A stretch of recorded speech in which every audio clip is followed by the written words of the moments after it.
Hey everyone, I'm Rob and welcome to the test drive. Today I'm driving the 2019 Range Rover Sport, and in today's video we're also going to talk about the 2020 Range Rover Sport, because while it looks exactly the same from the exterior and the interior, there are some changes from the performance standpoint. So we're going to cover it all in today's video, but before we do, I have a GoPro giveaway going on my other channel called A Wander Affair. It's the channel that I have with my wife. All you have to do is go onto that channel, subscribe to it, and then go to the giveaway video and comment on the video. I'm gonna link everything above in the cards and below in the description with the instructions. So make sure you do that before you do anything else, because we're gonna give that away as soon as the channel hits 1,000 subscribers. Now, this channel recently hit 10,000 subscribers, and I am so thankful to everybody who subscribes to this channel, all the support. It's been absolutely awesome, and I'm so excited to continue making so much more content, so many more reviews,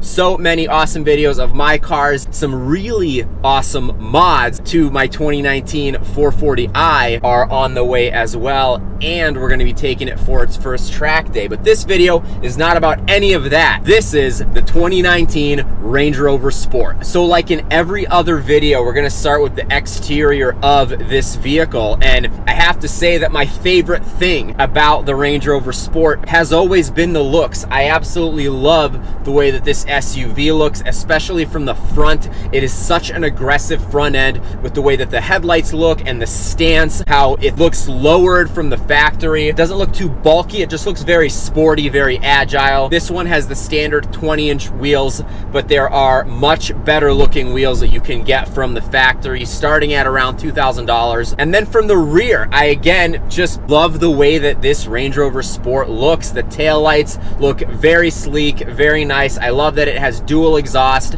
and that the exhaust tips are actually fitted into the bumper. Overall, there's nothing looks-wise about the Range Rover Sport that I don't like, and I think that's one of the reasons why the Range Rover Sport hasn't changed in so many years, and it's kept this same look because it really works and it has stayed modern. This doesn't look dated at all. This Range Rover just looks phenomenal. If I was to buy any Land Rover vehicle, it would 100% be this one. It just looks so badass, and I feel so cool every time I get into this thing. I've absolutely loved driving it for the last couple of days. Then when you get to the interior, the Range Rover Sport is a really impressive SUV. You have a ton of room in this vehicle. You have plenty of room in between the driver and front passenger. The front seats are pretty wide. You have a pretty good sized back seat as well, and you can even get third row seating in this car, and I absolutely love that. Now, the one that I'm driving doesn't have it, but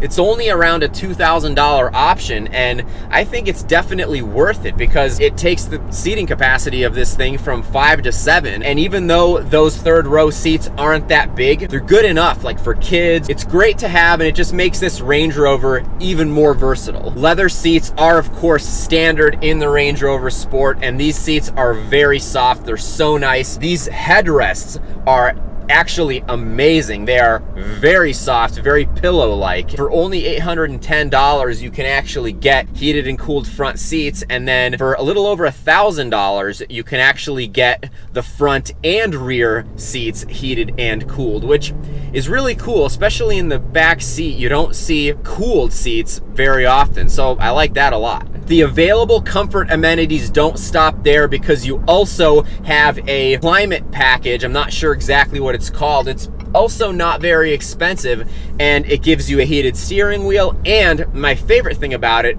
is that it makes this center compartment here refrigerated. Especially if I was speccing this from the factory, I would definitely get that option because that is really cool. I'm not sure why the Range Rover Sport doesn't come standard with a dark headliner, but you can get it for only $355, and I think it's well worth it. This panoramic roof is also a $0 option, which is great. However, if you want to actually be able to open and close it, if you want the sliding panoramic roof, there is a cost to that, but even that is very inexpensive, and I think it's well worth it. And that's something that I've noticed about the Range Rover Sport, is that sure, there's some stuff that doesn't come standard that you probably would want to come standard, but to add those options is very inexpensive. Now, when you get to the performance, that's where the major changes happen for the 2020 model year. So the 2019 Range Rover Sport that I'm driving has the 3-liter supercharged V6 that puts out 340 horsepower, 332 pound-feet of torque, and I really like this engine. I think it pulls really hard. The throttle response is a little bit delayed, but that feels almost more transmission related. Obviously, superchargers are supposed to really cut down on lag, but this SUV does have the 8-speed ZF automatic, which is very commonly found in so many luxury vehicles. And the throttle response is significantly better when you actually put it in sport. Obviously, it holds the gears a lot longer. It doesn't really upshift into like 7th or 8th gear. When it's in the right gear, it pulls really hard with the supercharger. So I was kind of sad to see that for 2020, this engine is no longer available. So for 2019 and still remaining for 2020, there's also a 3-liter turbo diesel 6-cylinder, and that puts out 254 horsepower and 443 pound-feet of torque. And that's a great engine. It does get very good fuel economy. That's a lot of torque, but it is quite a bit slower. It does 0 to 60 in 7.2 seconds, which is still not bad, especially for a 47 or 4,800 pound SUV. But for 2020, because this supercharged V6 goes away, there are 2 new options. So there's a 3-liter inline 6-cylinder turbocharged engine, and that puts out 355 horsepower, 365 pound-feet of torque. And then you have an almost 400 horsepower, and I think it's like 475 almost pound-feet of torque, 2-liter inline 4-cylinder, but it's obviously a turbocharged 4-cylinder, and it's a plug-in hybrid. And because of that, you get that instant electric torque, and it's actually a really powerful engine. It's supposed to be able to go up to 22 miles on a full charge, electric only, which is pretty good. I mean, it's not bad for, again, an SUV in this class. The Range Rover Sport also rides so nicely. This is such a comfortable car to take on a long trip. It absorbs bumps with no problem, and it's just so comfortable to be in. It feels pretty nimble, and you know, it does have that sporty feel to it. So it doesn't just feel like this big tank, but it actually is fun to drive spiritedly as well.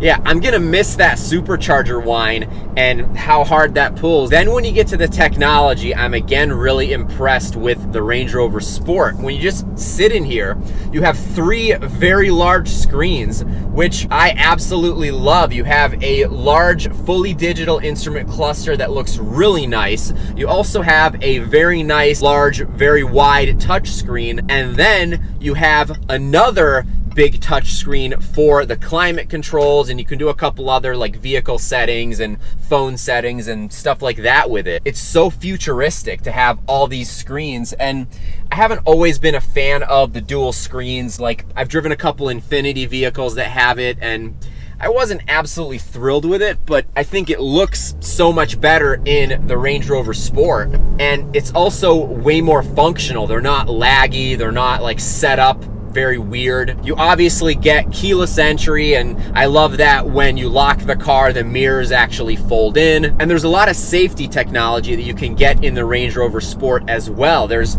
auto emergency braking, which this Range Rover that I'm driving has. You have blind spot monitoring, you have lane departure warning, and even the buttons on the steering wheel are digital and can actually change based on what you're doing with the instrument cluster. And that's something that caught me by surprise. I didn't realize that until I was kind of messing around with the instrument cluster. So again, I mean, this thing is absolutely packed with technology, and everything in here works really well. Now for a couple things that I don't necessarily love about the Range Rover Sport.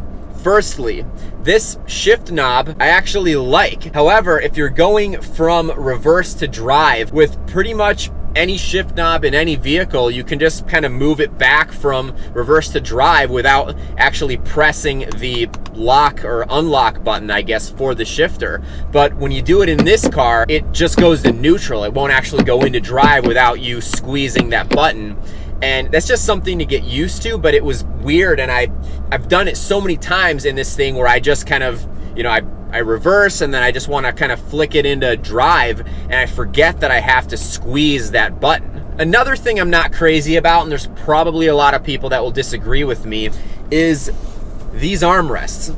I have no idea what the point of them is, because I don't see myself ever like squeezing my arm in here. I mean, it's different in like a minivan. It's just kind of weird that this armrest is here. I mean, it, I guess, kind of stops you from being able to like drop something in here, sort of in between the seat and the center console, but I think it's very pointless, and I actually don't really like the way it looks. But again, that's just me, and I'm sure there's gonna be a lot of people that disagree with me on that. The other thing I don't like, and this is in every single Land Rover vehicle that I've ever driven in the last, I don't know how many years, is that they have a tint over the windshield, and there's only these little sections, these little cutouts at the very top of the windshield that aren't tinted. And the issue with that is that it blocks things like radar detectors. So if you want to run a radar detector in your Range Rover Sport, you're probably going to have to change out the windshield, because these windshields do a really good job of blocking the signal, which is really bad for something like a radar detector. So I've absolutely loved driving the Range Rover Sport over the last couple of days. I think this is a phenomenal SUV. I think it's well worth the money. I think you do get a lot for the price, even though this is a pretty expensive vehicle. And I would definitely recommend checking it out if you're interested in it. So again, I hope you enjoyed this video. If you did, please give it a thumbs up, and please hit that subscribe button so you don't miss out on any awesome upcoming videos. And thanks again for taking this test drive with me. I'll talk to you soon.